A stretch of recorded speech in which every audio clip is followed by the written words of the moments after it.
আমরা কি টাকা জমানোর জন্য বাঁচি? মানে মানে কি জন্য বাঁচি আমরা?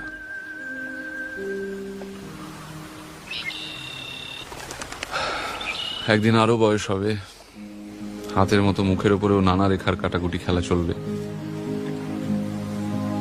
তখন অনেক টাকা থাকলেও বেড়াতে যেতে পারবো না, দামি আইপ্যাড থাকলেও ট্রাভেলগ লিখতে পারবো না, সোনায় বাঁধানো গিটারে একটা ভালো প্রোগ্রেশন খেলবে না, একটা জঙ্গলে একটা ক্যামেরা নিয়ে চুপচাপ বসে থাকতে পারবো না। কখন একটা কমন গ্রিন ম্যাকপাই কাঁধে মাথায় এসে বসবে, সব কাকে বলবো তখন? এ দুঃখ কে নেবে?